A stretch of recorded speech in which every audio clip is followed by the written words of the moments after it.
मनू, पल्लू आणि रिचामध्ये काय साम्य आहे? दोघींमध्ये जमीन आसमानाचा फरक आहे.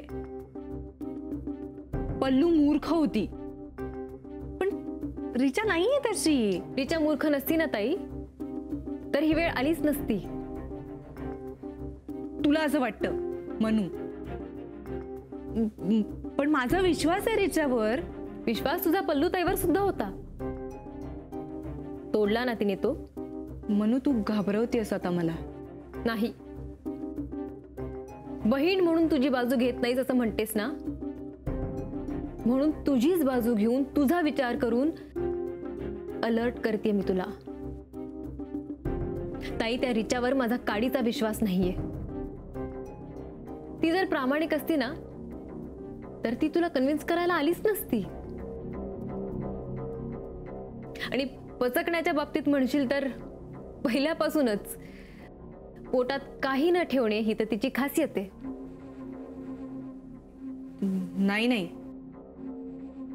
रिचा असं वागणारच नाही. तसं झालं नाही तर कुणाला नकोय. पण समजा चुकून किंवा कशीही ती पलटली तर काय होईल याचा विचार तू आत्ताच कर. कारण पल्लूताईने पचकलेलं सत्य आणि रिचाकडचं सत्य यात जमीन आसमानचा फरक आहे ताई. So be careful. नाही नाही, तू उगाच घाबरवू नकोस मला मनू. अरे पल्लवी तेव्हा लहान होती ना, रिचा मोठी आहे. रिचाने मला सांगितलंय की ती हे सगळं कोणालाही सांगणार नाहीये. मान्य, अग्रीड. पण ताई, प्रत्येक व्यक्तीचा काही ना काही वीक पॉइंट असतो. अँड यू नो व्हेरी वेल की परिस्थितीनुसार माणसाची विचारसरणी बदलू शकते. एक मिनिट, तुला नेमकं काय म्हणायचंय? तू रिचाला ओळखतेस, ठीक आहे,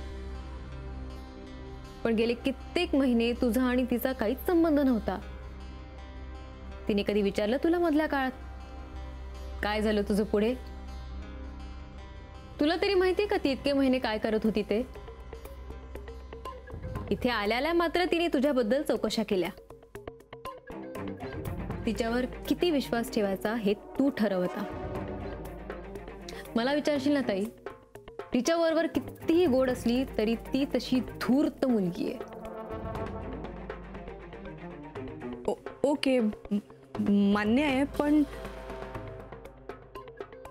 ती कशी वागत असली तरी ती माझ्या बरोबर असं का करेल? धूर्तपणा हा स्वभाव झाला ताई. ही माणसं फक्त स्वतःचा फायदा बघतात आणि ज्याचा फायदा नाही त्याचा विचारही करत नाहीत. उगाच का तिने वयाने 12 वर्ष मोठ्या असलेल्या माणसाची इतक्या पटकन लग्न केलं?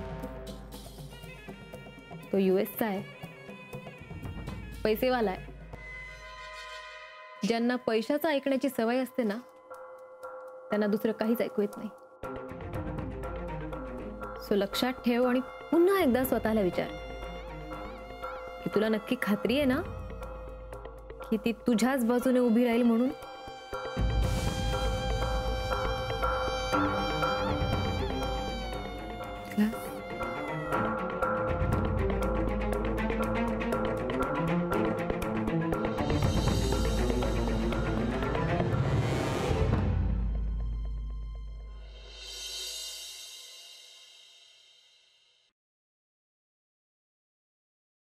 काय रे, मला मोनिकाबद्दलची गुड न्यूज दिलीस, त्याचं पुढे काय झालं? वकिलांना जाऊन भेटलास? नाही म्हणजे पुढे काही सांगितलं नाहीस मला तू. राहून गेलं. राहून गेलं का? सांगायचं नाही असं ठरवलं होतंस? हे तू असं वागतोस आणि मग मला राग आला की तुला असं वाटतं की आत्या बोचरं बोलते. आत्या, खरं तर ह्यात लपवण्यासारखं काहीच नाहीये. आणि मी ह्याच गडबडीत होतो, अजूनही आहे. म्हणून म्हटलं की काही ठोस घडलं की सांगू तुला. म्हणजे अजूनही तसं काही घडत नाहीये? कॉम्प्लिकेशन्स खूप आहेत. का? वेळ लागणार आहे. डिलिव्हरी होण्याच्या आधी हा डिवोर्स उरकून टाक. नाही आत्या, असं उरकून नाही टाकताय. का? अगं परस्पर संमतीने जरी डिवोर्स घ्यायचा झाला, म्हणजे म्युच्युअल कन्सेंट डिवोर्स, तरी त्यासाठी 6 महिन्यांचा कालावधी लागतो. आणि ही लिगल प्रोसिजर. आणि म्युच्युअली डिवोर्स घ्यायचा असेल तर तिची परवानगी मिळवावी लागते. आणि सध्या मी त्यासाठीच आटापिटा करतो. मला भीती वेगळीच. एकदा का ते मूल जन्माला आलं का पुढचं सगळं आपल्या कंट्रोलच्या बाहेर आहे. घरातले सगळे त्या बाळाला जीव लावणार. आणखी एक जिवंत माणूस, आणि तेही तुमच्यावर अवलंबून असलेलं. या अशा केसमध्ये ऍड झालं का यात तू जास्त अडकणार विक्रांत.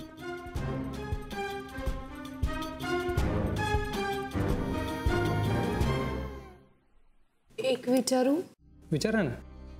तुम्ही म्हणाला होतात ना की माझी बाजू स्ट्रॉंग आहे, मी आरोप प्रत्यारोप करू शकते. प्रश्नच येत नाही. समजा माझा साक्षीदार फिरला तर? हातातून केस गेली असं समजा. का हो, असं का विचारताय तुम्ही? तशी काही शक्यता दिसते का मॅडम?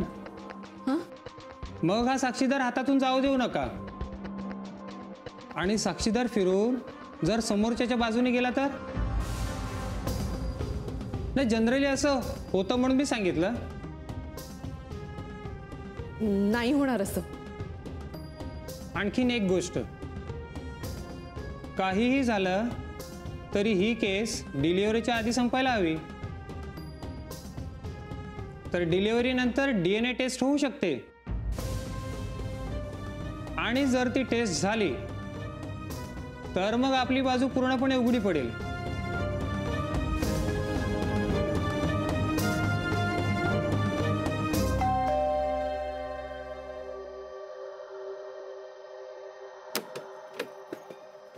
Hi aunty.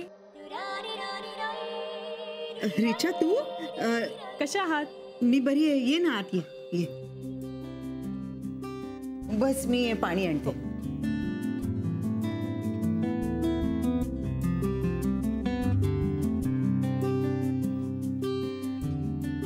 घे.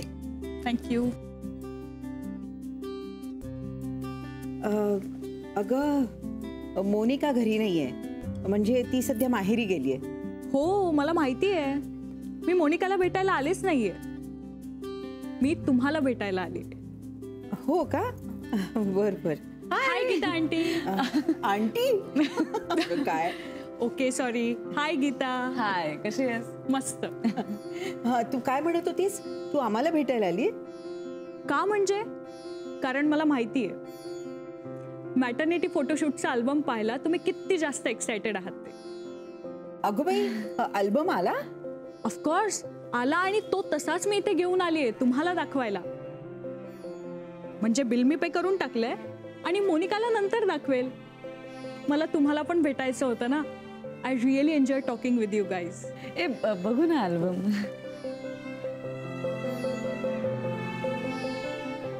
फोटोज इतके सुंदर आलेत माहितीये. मी त्यांना सांगितलं होतं की हाय क्वालिटीचे मस्त फोटो पाहिजेत, अजिबात कॉम्प्रोमाइज नकोय त्याच्यामध्ये. म्हणजे पैसे थोडे जास्त लागले तरी चालतील. तो ना आज फोटोज देतच नव्हता, पण मी त्याला म्हटलं की मी देते बिल, पण मला आजच्या आजच अल्बम हवाय. काय ग, कसले फोटो बघताय?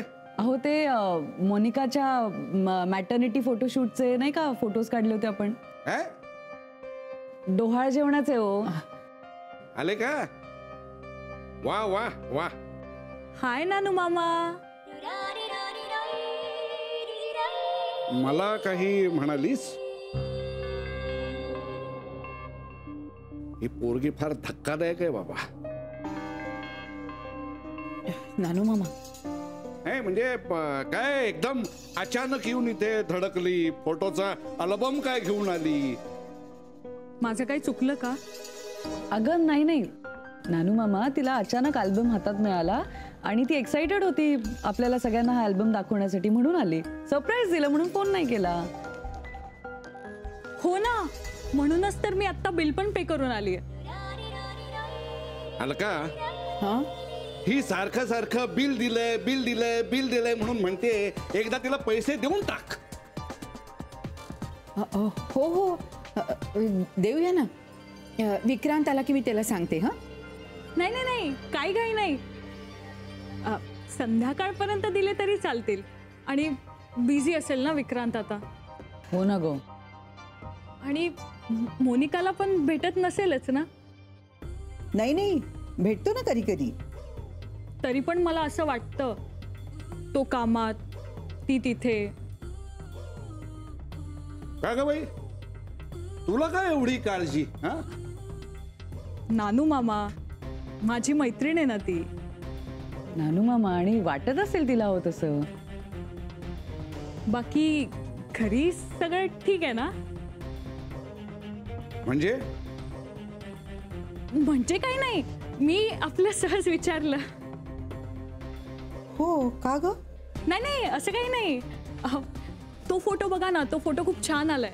अँड यू नो, एवढे सुंदर आलेत ना फोटोज.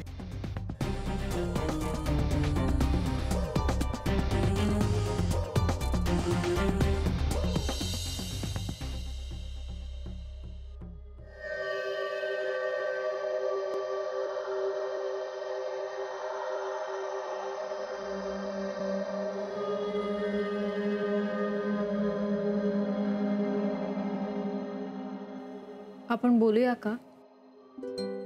असा गप्प बसू नकोस. आपण बोलूया ना. बोलत राहिलं की विचार पुढे जातात, आणि गप्प बसलं की मनातल्या मनात आपण तिथेच गोल गोल फिरत राहतो. काय बोलू? काही. आणखी कोण असेल जो ताईला समजवू शकेल? वर्तमानात तरी मला कुणीही दिसत नाही, आणि भूतकाळाविषयी तुला जास्त माहिती आहे. असं तुटक नको बोलूस ना विक्रांत. मानसी, माझा सगळ्या बाजूंनी सगळ्या प्रकारे विचार करून झालाय. एक ऑप्शन होता ज्याला मोनिका नाही म्हणत, आणि एक ऑप्शन आहे ज्याला तू नाही म्हणतेस. मी काय करू? आपण एखादा नवा वकील. प्रश्न केस लढण्याचा नाहीये, प्रश्न तिला समजावण्याचा आहे, आणि जे नवा वकील नाही करू शकणार. उलट त्याला हे सगळं समजावण्यात जास्त वेळ जाईल. काहीच सुचत नाहीये. का करतेय ताई असं? मलाही हाच प्रश्न पडलाय, तू असं का करतेस? काय झालं? काही म्हणालास? नाही, सध्या तरी मनात एकच विचार येतोय. काय?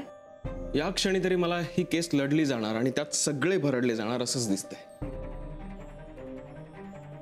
आणि म्हणून माझं कामात लक्ष लागत नाहीये. तू असं नेगेटिव्ह विचार करू नकोस. जरा पेशन्स ठेव. हे बघ, नक्की काहीतरी चांगलं निघेल त्यातून. मला प्रयत्न करू दे. वेळ लागला तरी चालेल. ही सारखी वेळ लागला तरी चालेल, वेळ लागला तरी चालेल असं का म्हणते? मला तुझी अवस्था पाहवत नाही ग. काय झालं?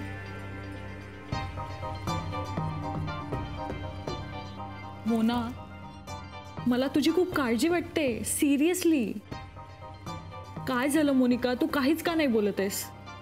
समोरचा माणूस काय बोलतोय हे मला शांतपणे बसून ऐकायला आवडतं. बाकी कोणालाच माझी काळजी नाहीये, पण तुला माझी काळजी वाटते हे बघून मला खूप छान वाटतंय. हिच्या मनात काय चाललंय हे कधीच कळत नाही. काही बोललीस? काही नाही. मला असं वाटलं की तू काहीतरी बोललीस. नाही ग. खरं सांगू रिचा, तुला जशी काळजी वाटते ना तशी तर मला सुद्धा काळजी वाटायला लागली. तू गेलीस तर काय करणार आहे मी? बाय द वे, तू परत कधी चालली आहेस? कुठे? तू US ला परत चालली आहेस ना? हां, म्हणजे अजून काही फायनल नाहीये, पण मिस्टरांनी तिकीट पाठवलं की जाईन मी. ओके. ही लवकरात लवकर US ला निघून जाऊ दे, म्हणजे साक्षपेक्षा काहीच नको. काही म्हणालीस? नाही. बाय द वे रिचा, तुझ्या हस्बंडचा बिझनेस आहे राईट? हो, आमचं हॉटेल आहे तिकडे. That's great. पण तरी पण मी ठरवलंय की आपला पैसा आपणच मिळवायचा. वाटलंच. म्हणून तर मला तुझी काळजी वाटते ना. रिचा, मला सुद्धा माझी काळजी आहे. म्हणूनच तर विक्रांत दळवी नावाची सोन्याची अंडी देणारी कोंबडी मी सोडणार नाहीये. He is a well known doctor, पैसा आहे, गावाकडची जमीन आहे. So you are smart. तुला वाटते तितकी मूर्ख नाहीये मी. म्हणून तर म्हणते ना, देऊन टाक डिवोर्स. पैसे भरपूर आहेत, अजून लागले तर अजून मिळतील. शिवाय मुलाची जबाबदारी पण तो घेणार आहे. Then what else you want? काय प्रॉब्लेम आहे? सो लक्षात ठेव आणि पुन्हा एकदा स्वतःला विचार की तुला नक्की खात्री आहे ना की ती तुझ्याच बाजूने उभी राहील म्हणून. फ्रँकली वेळ नाही आपल्याकडे. फार वेळ नाही लागणार, थोडा वेळ अजून विचार करू. पण रिचाचा ऑप्शन नको. मानसी, डिलिव्हरी जशी जशी जवळ येणार आहे ना, तसं तसं हे चित्र बदलणार आहे. आणि घडलेल्या गोष्टीबद्दल घरच्यांना काहीच माहिती नाहीये. त्यांचा उत्साह तू बघितलायस. मान्य आहे मला, पण निदान मला तरी विचार करू दे. मानसी, तुझ्याकडे सुद्धा तितकाच वेळ आहे. मी काढेन समजूत. डिवोर्ससाठी मी काढेन माझ्या बहिणीची समजूत. व्हॉट? मी म्हटलं ना, मग आता मी ते करणार. मानसी, तू मोनिकाला लहानपणापासून ओळखतेस. ती किती हट्टी आहे, दुराग्रही आहे, हे माझ्यापेक्षा तुला जास्त चांगलं माहिती आहे. तू तिला समजावणार आहेस आणि ती ऐकणार आहे तुझं. मला माझ्या बहिणीच्या हट्टीपणापेक्षा रिचाच्या धूर्तपणावर जास्त विश्वास आहे विक्रांत. मी जर तुझ्या जागी असते ना, तर करून टाकली असतीस हे. पण तू नाही आहेस ना माझ्या जागी. फरक आहे ना आपल्या दोघींमध्ये. म्हणून तर म्हणते ना, करून टाक सही. पैसा ले और ऐश करना यार. म्हणजे बघ, आपल्यामध्ये पण फायनान्शियल डिफरन्स काही राहणार नाही. एक विचारू? विचार. सारखं सही करून टाक, सही करून टाक असं का म्हणतेस? का म्हणजे काय? सांगितलं ना तुला आत्ता. नाही, तू सांगितलंच आहेस मला रिचा, पण तू न सांगितलेल्या बऱ्याच गोष्टी मला आता कळायला लागल्यात.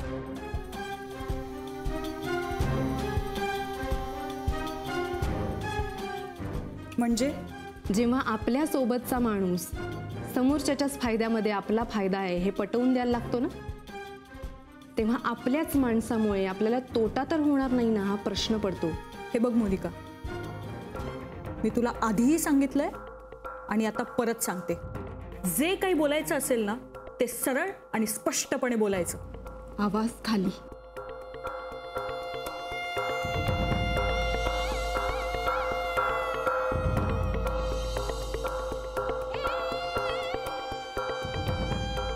आवाज खाली ठेवून बोलायचं. एकतर तू तोंड उघडल्यामुळे मला ही सिच्युएशन फेस करायला लागते. मला हे सगळं तुझ्यामुळे सहन करावं लागतंय. त्याच्यामुळे तुझ्या चुकीची भरपाई म्हणून तू माझ्याशी नम्रपणे बोलायचं, माझं ऐकायचं आणि माझीच बाजू घेऊन बोलायचं. Is that clear? यातलं मी काहीच करणार नाही असं मी म्हणाले तर?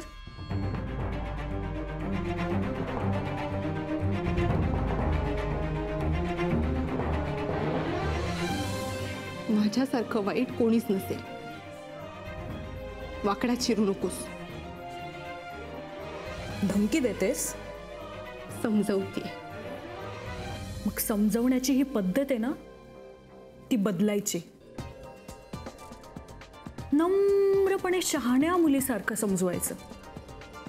नाहीतर हा जो काही गेम चाललाय ना, तो उलटा पालटा करायला मला फार वेळ लागणार नाही. तू मला अजून ओळखत नाहीस मोनिका, पण मी तुला तुझ्या लग्नाच्या आधीपासून आणि कॉलेजपासून ओळखते. कळलं?